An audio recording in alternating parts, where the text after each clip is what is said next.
మోకాల నొప్పులకు ఎటువంటి సర్జరీ లేకుండా ఎపియాన్ పెయిన్ క్లినిక్ అందిస్తున్న అత్యాధునిక చికిత్స.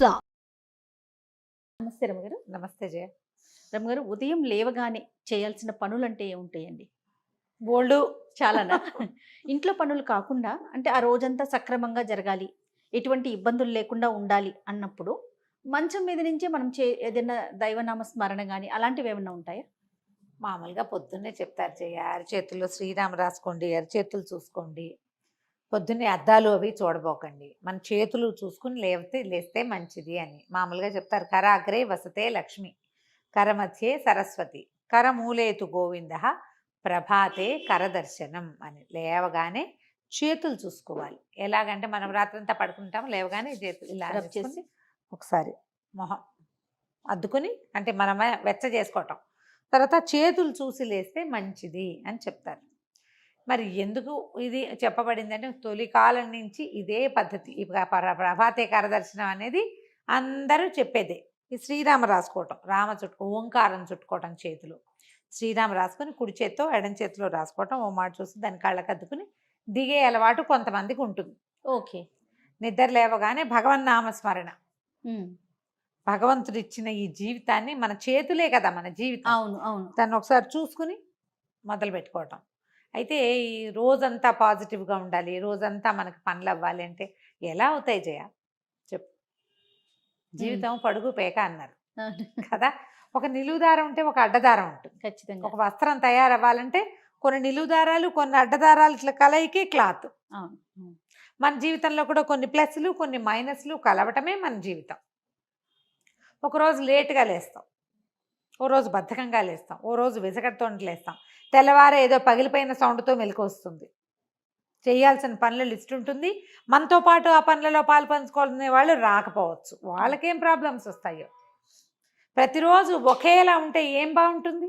అవును, బోరుగా ఉంటుంది, మొనాటనస్గా ఉంటుంది. ప్లస్ మైనస్ ఉండవలసిందే. కాకపోతే ఇవి భయంకర మైనస్సులు కాకుండా ఏదో ఒక మాదిరి మైనస్ సాయంకాలం అయ్యేసరికి మళ్ళీ దాన్ని ఏదో సరి చేసుకుని లేదా పాజిటివ్ మైండ్ సెట్ తోటైనా వెళ్ళాలి. ప్రార్థన చాలా ముఖ్యమైనది దానికి. ఎలాంటి ప్రార్థన? ఏ తరహాదైనా సరే మన ఇష్టదైవం ఒక్కొక్క స్వరూపం ఒక్కొక్కళ్ళని ఆకర్షిస్తుంది. భగవంతుడిని ప్రార్థించుకోవటం. పొద్దున్న ఏదో మామూలుగా అందరూ బ్రష్ చేసుకుంటాం, కాఫీలో టీలో పాలు పదస్వం ఏవో తాగుతాం, తర్వాత పనులలోకి దిగుతాం. పిల్ల జల్లని చూడాలి, ఆడవాళ్ళు అయితే పిల్లల్ని చూడాలి, భర్తలను చూడాలి, పని మనిషి వస్తుంది, వాకిట్లో కూరలు వస్తాయి, లేదా మనం బాక్సులు పెట్టాలి, లంచ్ బాక్సులు పెట్టాలి. ఈ వ్యవహారం అంతా నడుస్తూ ఉంటుంది. ఇదంతా ఎలా ఉంటుందంటే ఒక డ్రామాలాగా వెళ్తుంది. అంతే. కొత్త కొత్త పాత్రలు ప్రవేశిస్తుండే, రెగ్యులర్గా వచ్చే పాత్రలు కొన్ని, కొత్త పాత్రలు ఎప్పుడైనా మధ్యలో వస్తూ ఉంటాయి. ఈ మొత్తం డ్రామాలో ఏంటంటే మనం ఒక పాజిటివ్ మైండ్ సెట్ తోటి కనుక వెళ్తే పనులు బాగా అవుతాయి. దీనికి మనం తొందరగా పొద్దున్నే స్నానం చేసేసామనుకో, ఏదో కృష్ణారామ అనుకోవచ్చు కదా. అవును. కొన్ని ప్రార్థనలకి స్నానం అవసరం లేదని భావిస్తారు, వాళ్ళ ఇష్టం. కానీ హిందూస్కి భగవత్ ప్రార్థన అంటే స్నానం ముఖ్యం. అవును. స్నానం చేయకుండా అసలు మనం పూజ గదిలోకి కూడా వెళ్ళాం. సరే, పొద్దున్నే స్నానం చేస్తే దీపారాధన చేసుకుని ఒక అగరవత్తి వెలిగించుకుని, ఒక అలవాటు లేదు, దీపారాధన లేవు, అగరవత్తులు లేవు, ఏదో కృష్ణారామ కనితే గోవింద మత్సూదన అనుకుంటాం. ఎవరికి ఏది అలవాటు ఉంటే అది. ప్రధానంగా రాముడిని తలుచుకోండి, రోజంతా బాగుంటుంది, పాజిటివ్ ఎనర్జీ ఉంటుంది అంటారు. రాముడే కాదు, కృష్ణుడిని తలుచుకునే వాళ్ళు ఉంటారు. భగవద్గీతలో ఒక శ్లోకం తీసుకోవచ్చు. నరసింహస్వామిని తలుచుకునే వాళ్ళు అంటారు, లక్ష్మీదేవిని తలుచుకునే వాళ్ళు, పార్వతీదేవిని, లలితాదేవిని, శివానందలహరి, సౌందర్యలహరి, లలితా సహస్రనామం, విష్ణు సహస్రనామం, రామాయణం, భగవద్గీత, భాగవతమో ఏదో ఒకటి తీసుకోవచ్చు కదా. మీ మనసు ఎక్కడ సొలేషన్ పొందుతోందో, మీరు ఏ స్వరూపాన్ని తలుచుకుంటే మీకు ఒక పాజిటివ్ ఎనర్జీ నిండిపోయినట్లు అనిపిస్తుందో, ఏ శ్లోకం చదివితే, ఏ పద్యం పాడుకుంటే, ఏ పాట పాడుకుంటే మీకు మనసమాధానంగా ఉంటుందో అదొక్కటి సెలెక్ట్ చేసుకోండి. ఇవన్నీ చదువుకునే వాళ్ళు, రోజంతా పూజా విధానంలో ఉండేవాళ్ళు, పొద్దున గంటన్నర పూజ చేసుకునే వాళ్ళు, సాంఘంగా నిత్యగౌరీ పూజా విధానం చేసుకునే వాళ్ళు ఉంటారు. వాళ్ళు అవన్నీ చేసుకునే వాళ్ళు చేసుకుంటారు.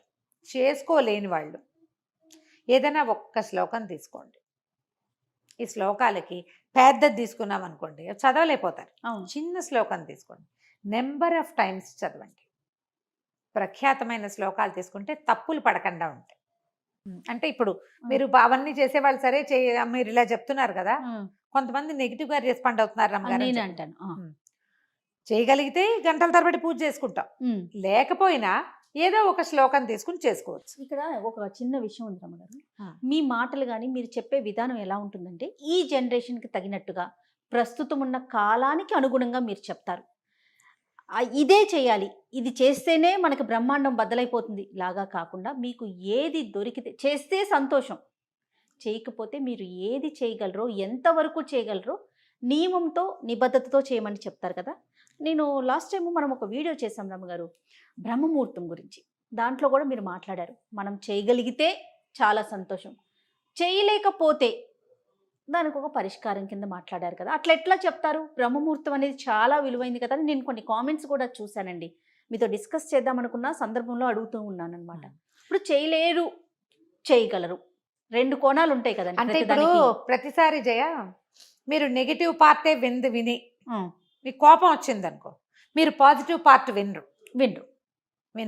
మీరు మహాద్భుతమైన కార్తీక పురాణం చెప్తా నెలంతా ఉపవాసం ఉండండి, లేదా 4 వారాలు ఉపవాసం ఉండండి, ఓ పౌర్ణమి 2 ఏకాదశులు ఉండండి, లేదా ఒక్క ఏకాదశి ఉండండి, లేదా ఒక్క పౌర్ణమి ఉండండి, లేదా ఒక్క సోమవారం అయినా ఉపవాసం ఉండండి అంటారు. ఏమి 30 రోజుల నుంచి ఒక సోమవారంలోకి తెచ్చాడు కార్తీక పురాణకర్త, అదే కదా వ్యాస భగవానుడు రాసిన కార్తీక పురాణం కదా. ఆయన చెప్పాడు, ఎవరెవరెవరో చెప్పుకున్నారు ఒకళ్ళతోటి ఒకళ్ళు. సూత మహాముని చెప్పాడు, పరమేశ్వరుడు పార్వతీదేవితో చెప్పాడు. వీళ్ళందరూ ఎందుకు ఇది చెప్పారు? మానేయమని చెప్పామా? ఎక్కడ కూడా మనం అసలు అలాంటి పైగా ఇప్పుడు నువ్వు రోజు లలితా శాస్త్రం చదువు, నీకు పాజిటివ్ ఎనర్జీ వస్తుంది అని చెప్తాను నేను. నువ్వు చదవగలవా జయ? గుండెల మీద చేసుకుని చెప్పు. అస్సలు సాధ్యం కాదు రమ్మ. పోనీ నీ ఫ్రెండ్స్ లో ఎంతమంది చదవగలరు? వేలల్లో లెక్క పెట్టొచ్చేమో కదా ఈ రోజుకున్న పరిస్థితులకి దానికి తగినట్టుగా. అందుకని ఒక్కటి తీసుకోండి, మానేయండి అని చెప్పామా? లేదు కదా. మీరు సరిగ్గా వినకపోతే నాదా తప్పు జయ? నా తప్ప? దాన్ని నెగిటివ్ కోణంలో ఎందుకు తీసుకుంటారు? చేయకపోయినా బ్రహ్మముహూర్తంలో ఎందుకు లేవకూడదు అని చెప్తున్నారు అన్నట్లుగా తీసుకెళ్తున్నారు. అది ఇప్పుడు వాళ్ళకి అట్లా అర్థమైంది. ఏంటంటే ఇప్పుడు పైగా ఇందులో ఇంకోటి ఉంది జయ. నాకు కూడా ఒక మెసేజ్ ఇలాంటిది వచ్చింది. ఆవిడ నాకు చెప్పారు, మా ఫ్రెండ్స్ అంతా రమగారు ఏం పూజకలు చేయక్కర్లేదు అంటున్నారు, మీరు ఇంత పూజ చేయొద్దన్నారు అన్నవాళ్ళు ఎవరో. మరి నాకు విచిత్రంగా ఉంటుంది. పూజ చెయ్యొద్దని చెప్పానా నేను ఎప్పుడైనా? ఎక్కడ మీరు చేసుకోండి, చేసుకోగలిగే బంగారు తల్లులకి మీకు పాదాలకు దండం పెట్టాలమ్మా, చక్కగా చేసుకోండి. చెయ్యలేని వాళ్ళు ఇలా ఇంతైనా చేయండి. తర్వాత ఇతరుల పూజా విధానాన్ని విమర్శించకూడదు. మీరు ఇంతంత పూజలు ఎందుకు చేస్తున్నారు అంటం తప్పు. నువ్వు పూజ ఎందుకు చేయటం లేదు అని చెప్పచ్చు. పూజ చేయలేకపోతే ఇంతైనా చెయ్యని చెప్పాలి. కనీసం పూజ చేయకపోతే నీకు రౌరవాద నరకాలు వస్తాయి, నువ్వు అందుకే బాగుపట్టలేదు, అది కూడా తప్పే. ఇవన్నీ నా సొంత మాటలు ఖచ్చితంగా కావు జయ, ఇవన్నీ పురాణాల్లో చెప్పబడ్డవే. పూజ చెయ్యని వాడిని మనం విమర్శించకూడదు, చేసే వాళ్ళని విమర్శించకూడదు. పూజ చేయని వాళ్ళ దగ్గర కూడా వాళ్ళకు ఒక పాజిటివ్ థింగ్ ఉంటుంది, ఏదో వాళ్ళకు ఒక నమ్మిక ఉంటుంది. నిత్యము నియమానుసారం చేసే వాళ్ళ పందా వేరు. కనీసం స్నానమైనా నియమంగా చేయండి అని చెప్తాను. కానీ కాదు రమ్మగారు, ఎంతమంది భక్తుల కథలు చెప్పుకున్నాం, అసలు పూజే చేయకుండా ఆ ఒక్కరోజు ఉండటం వల్ల కూడా మోక్షం లభించిన వాళ్ళ స్టోరీ, ఆ కథలు కూడా ఉన్నాయి, ఎన్నో చెప్పుకున్నాం. ఆ కథలు కూడా ఉన్నాయి. నెగిటివ్ థింగ్స్ వైపుకి వెళ్ళొద్దమ్మా. మీరు ఒక పాయింట్ విని దాని మీద జడ్జిమెంట్ చేసుకోకూడదు, దాన్ని స్ప్రెడ్ చేయకండి. ఒకటి తెలిసిన తర్వాత మీకు ఒకటి తెలిస్తే మీరు ఒకటి వింటే అదే వీళ్ళు అని అనుకోకూడదు. ఒక్క దాంతో ఏ జడ్జిమెంటు కుదరదు. మనం చదువుకునేది ఏదైనా ఒకటి నియమం ప్రకారం చేస్తే, పెద్ద లలితా సహస్రనామం చదివితే ఎలాంటి అత్యద్భుతమైన ఫలితాలు లభిస్తాయని పెద్దలు, మహర్షులు, ఋషులు చెప్పారో మనకి ఒక్క శ్లోకంతో కూడా లభిస్తుంది. ఎందుకు రమ్మగారు, మనం విష్ణు సహస్రనామాలు మొత్తం చదివితే చాలా సంతోషం.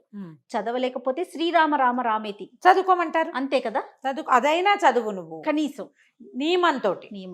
ఈ ఉదయకాలం చేసుకునే వాటికి కూడా నియమం ముఖ్యం. స్నానం చేసి ఒక అగరవత్తి వెలిగించి ఆపదామ భర్తారం చదువుకోండి కనీసం. మీరు రామరక్ష స్తోత్రం మొత్తం చదువుతాము, రామాయణం చదువుతామంటే మీ ఇష్టం, మీ ఓపిక. మీకు సమయం అనుకూలిస్తే మీకు సమయం లేకపోతే, మీకు అవకాశం లేకపోతే మీరు చేసుకోండి. కానీ ఎవరైనా ఇదంతా చదువుకునే వాళ్ళని మాత్రం విమర్శ పనికిరాదు. పూజలు చేయొద్దని మాత్రం నేను చెప్పలేదు. మీరు ఆ పొరపాటు రాంగ్ కన్సెప్షన్స్లో ఉండకండి. ఎస్. నేను చెయ్యొద్దని ఒక్కసారి కూడా చెప్పలే. అంత చేయకండి కాదు, చెయ్యలేదని బాధపడకండి. ఏదో కొంచెమైనా చేయండి, ఏదో ఒకటైనా చేసుకోండి. చిన్న శ్లోకం తీసుకున్నా, శ్రీ లలితా సహస్రనామాల నుంచి ఒక శ్లోకం తీసుకోండి. శ్రీమాతా శ్రీ మహారాజ్ని శ్రీమత్ సింహాసనేశ్వరి చిదగ్నికుండ సంభూత దేవకార్య సముద్యత, ఒక్క శ్లోకం అంతే. అబ్బో నా వల్ల కాదండి. అరుణాం కరుణాతరంగితాక్షీం ధృతపాశాంకుశ పుష్పబాణ చాపాం అణిమాదిభిరావృతాం మయూఖై అహమిత్యేవ విభావయేద్ భవానీం. అమ్మవారిని ఇలా భావిస్తాను. అరుణాం కరుణాతరంగితాక్షం అంటే ఎర్రటిది ఆవిడ, కళ్ళ నుంచి కరుణ పొంగుతూ ఉంటుంది. ఆమెను తలుచుకుంటా. ప్రార్థనా శ్లోకమైనా తీసుకోండి, కానీ నియమం తప్పకుండా మీరు ఒక్క శ్లోకాన్ని చేసినా కూడా మీకు అత్యద్భుతమైన పాజిటివ్ ఎనర్జీ వస్తుంది. శ్లోకాలు చదువుకోండి, డజన్ల కొద్ది వీడియోలు చేసాం. అవును. ఒక్క శ్లోకం, సంస్కృత శ్లోకం ఏంటంటే వాటిలో ఆ శబ్దాల్లో ఉన్న పాజిటివ్ ఎనర్జీ అది మీతో పాటు అక్షర దోషం మాత్రం ఉండకూడదు కదా ఉండద్దు. తప్పులు లేకుండా చేసుకుంటే ఏంటంటే ఎనర్జీ ఫుల్ఫిల్డ్గా దొరుకుతుంది మనకి. మీ భావం కరెక్టే, అమ్మవారిని పూజించాలన్న భావం వరకు ఓకే. వాచాదోషం కూడా లేకపోతే ఆ వైబ్రేషన్స్ వల్ల వచ్చే పాజిటివ్ ఎనర్జీ మనతో పాటు మనకు ఉంటుంది. వస్తుంది. నేర్చుకోండి, మనకు అవకాశం ఉంది. ఇంటర్నెట్ నిండా ఉన్నాయి చక్కగా. పెద్ద పెద్దవి తీయద్దు, చిన్నవైనా తీసుకోండి. 5 శ్లోకాలు తీసుకోండి, అది మాత్రమైనా చదువుకోవచ్చు కదా. ఆపదామపహర్తారం ద బెస్ట్ జయ, చిన్న శ్లోకం. మీరేం చేస్తారు అమ్మగారు రోజు? రోజువారీ నాకు చాలా ఉన్నాయి కదా జయ, ఏవో రకరకాలు ఉన్నాయి. వాటిలో అవి చదువుకుంటాను. నాకు ఒక కనీసం ఒక 25-28 మినిట్స్ నేను చదువుకునేవే సరిపోతాయి. 30 నిమిషాలు కావాలి నాకు ఖచ్చితంగా. తర్వాత ఇప్పుడు సుందరకాండ పారాయణ ఒకటి పెట్టుకుని రోజు ఒక ఇది అధ్యాయం ఏదో ఒకటి అని పెట్టుకున్నాను అనమాట. సుందరకాండ చదువుతున్నాను ఇప్పుడు. అది అవ్వాలిగా, ఒక్కొక్కటి అవ్వాలి, ఏదో ఒకటి ఎలా కుదిరితే అట్లా. ఒకరోజు సమయం చాలదనుకో, అందులో 60 శ్లోకాలు ఉన్నాయనుకో, 30 చదువుకుని అక్కడ కాగితం అడ్డం పెట్టుకుంటా, రేపు చదువుతాను. సుందరకాండ పూర్తి చేసుకోవాలి అని కొంచెం అర్థం నాకు తెలుస్తుంది కాబట్టి నేను చదువుకోగలను. గ్రూప్ లో చేస్తున్నారండి? లేదు, నేను సొంతంగా చేసుకుంటాను. మామూలుగా నాకు కాస్త రామాయణం చదివే అలవాటు ఎప్పుడు ఉంది, కొద్దిగా చదువుకుంటాను. ఇది ఇప్పుడు సమయాభావం, నీ ఇక్కడ పరిగెత్తుకు రావాలి కదా, అప్పుడు కొంచెం తక్కువ. ఓకే. ఓ 10 శ్లోకాలైన పుస్తకం తీసి చదవకుండా మాత్రం ఉండను. ఓకే, అలా పెట్టుకుంటా. నా మామూలు రోజువారీ శ్లోకాలు ఉన్నాయి. వెంకటేశ్వర ప్రపత్తి, కరావలంబము, అవన్నీ అలవాటు. వాటి దారిన వెళ్ళిపోతాయి. నేను చెప్తాను, నేను పదే ఇదే మాట. స్నానం చేసి బొట్టు పెట్టుకుంటాను. కుంకుమ పెట్టుకున్నాక నేను దీపం పెట్టే లోపలే నా సగానికి పైగా స్తోత్రాలు అయిపోతాయి. చదివేసుకుంటారు. నేను అవి ఇవి సవరించుకుని, దీపానికి దివ్యలు తీసి చూసుకుని, పువ్వులు సరిచేసి సవరించుకుని, పళ్ళు ఏమైనా కడిగి పెట్టుకుని, దేవుడి దగ్గర కూర్చునే లోపల, లేదా ఆయన అక్కడ ఉండి నేను యువతలు పని చేసుకుంటుంటే స్తోత్రాలన్నీ అయిపోతాయి. ఇక్కడే చదువుకుంటూ పనిచేస్తా. ఇక ఈ మధ్యలో వ్యవహారాలు, ఫోన్ కాల్స్ అవి వస్తాయి, ఏదైనా అత్యవసరమైనవి, అవేదో చూస్తా. కానీ వెళ్ళి అక్కడ కూర్చున్నాక రామాయణం చదువుకుంటాను. తొందరగా వెళ్ళాలంటే ఈ మార్గం అవలంబిస్తా. దీంట్లో నా నియమం ఏంటంటే స్నానం చేసిన తర్వాత కుంకుమ బొట్టు పెట్టుకోవటం. బొట్టు పెట్టుకున్నారా స్తోత్రం ఆటోమేటిక్గా అసంకల్పిత ప్రతీకార చర్యలాగా వెళ్ళిపోతూ ఉంటుంది. అలా అలవాటు అయిపోయింది. ఇలా చేసుకోవచ్చు. మీరు దేవుడి దగ్గర కూర్చునే ఇంతసేపు దేవుడి ముందే కూర్చోవాలా అన్నదేం పెట్టుకోబోకండి. కుదిరిందా కూర్చోండి, కుదరకపోయినా ఇతర పనులు చేసుకుంటూ. ఇంకా స్నానం చేశాక నేను చీపుళ్ళు ముట్టుకోను, వాకిల్లో డస్ట్బిన్లు ముట్టుకోను, తర్వాత ఏమో ఏమంటారు విప్పేసిన బట్టలు ముట్టుకొని వాషింగ్ మెషిన్లో వేయడాలి, అవి చెయ్యను. నా నియమం అది. కొన్ని నియమాలు పెట్టుకున్నారు, ఇవన్నీ ముందే చేసేస్తా. ఆ పనులన్నీ ముందే అయిపోతాయి. ఆ తర్వాత ఇంకా శుభ్రాలు అవి పెట్టను. ఆ గిభ్రాలు మొత్తం అయిపోవాల్సింది. దీపం పెట్టుకున్నాక అవసరమైతే ఏదైనా పని కావాలంటే చేసుకుంటా. ఆ టైంలో ఈ పూజ చేసుకునే లోపల, దీపం పెట్టుకునే లోపల నేను చీపురు కానీ, విప్పిన బట్టలు కానీ, కాళ్ళు దుడుచుకునే పట్టాలు కానీ, వాటి మీద కాలు కూడా పడదు, ఏం ముట్టుకోకుండా చేస్తాను. నాకు నేను పెట్టుకోగలిగిన నియమం అది. నియమం ఏర్పరచుకోండి. ఎప్పుడు కూడా పాజిటివ్ ఎనర్జీకి కావాల్సింది నియమం. అది శారీరకమైన ఫిజికల్ థింగ్స్ కావచ్చు, మనసుకైనా కావచ్చు. నియమం పెట్టుకోండి. ప్రధానమైందమ్మా పూజలు చేసే వాళ్ళని, పూజ చేసుకునే వాళ్ళని, ఇంత పూజ ఎందుకు చేస్తున్నావు అని ప్రశ్న వేస్తే 1,00,000 ప్రశ్నలు వేసిన పాపం వస్తుంది. 1,00,000 ఒక్కళ్ళని అడిగితే 1,00,000 మందిని అడిగిన పాపం వస్తుంది. పూజ ఎందుకు అని ప్రశ్నించద్దు, తప్పు. పూజ చేసుకోండి. ఇంకొకళ్ళని నన్ను కోట్ చేసి ఆవిడ వద్దన్నారని నేను వద్దని చెప్పలేదమ్మా, నేను వద్దని చెప్పను. నేను నాకే అరగంట పడుతుందని నేను చెప్తున్నాను. అవును అవును నాకు అరగంట పట్టేటప్పుడు నేను ఒకళ్ళకి వద్దని ఎందుకు చెప్తాను? నేను అరగంట కూర్చుంటే ఆయన గంట కూర్చుంటారు. అదే కదా. ఆయనది గంట ఉంటుంది, మరి నేను ఎందుకంటాను అట్లా? అదే ఒక పాయింట్ దగ్గర ఆగిపోకుండా కొంచెం ఆగిపోకుండా. మొత్తం వినగలిగితే బాగుంటుంది. మొత్తం విని మీరు ఒక కన్క్లూషన్కి వచ్చేయకండి. అసలు నేనేం చెప్పానో వినండి మొదట. విషయం ఏంటి, దేని గురించి చర్చించుకున్నామో తెలిస్తే తెలిస్తే అది బాగుంటుంది.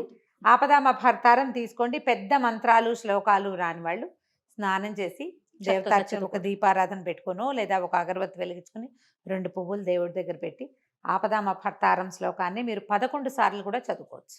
ఓకే. మీకు ఇంకా ఏదైనా కుదిరితే అది. మనకేంటంటే సాధారణంగా చెప్తారు జయ, కాస్త డబ్బులు ఇబ్బందులు ఉన్నాయి, ఉద్యోగంలో సెటిల్ అవ్వలేదు, అలాంటప్పుడు కనకధారాస్తవం చదువుకోమంటారు పెద్దవాళ్ళు. కనకధారాస్తవం చదువుకోవచ్చు. మీకు అన్నిటికీ భయంగా ఉంది, టెన్షన్ ఫీల్ అవుతున్నారు, అప్పుడు దుర్గా సప్తశ్లోకి చదువుకోమంటారు. పిల్లలకి తరచుగా కళ్ళు వస్తాయి, బెదురుతారు, స్కూళ్ళల్లో భయపడుతూ ఉంటారు, ఎగ్జామినేషన్స్ అంటే భయం, ఆంజనేయ స్వామికి సంబంధించిన శ్లోకాలు, హనుమాన్ చాలీసా లాంటివి నేర్చుకోవచ్చు, చెప్పచ్చు. ఇలా పెట్టుకోండి ఏదో ఒక నియమం. లేదా శుక్రవారం లక్ష్మీదేవికి, మంగళవారం దుర్గాదేవికి, ఇలా లెక్కలు.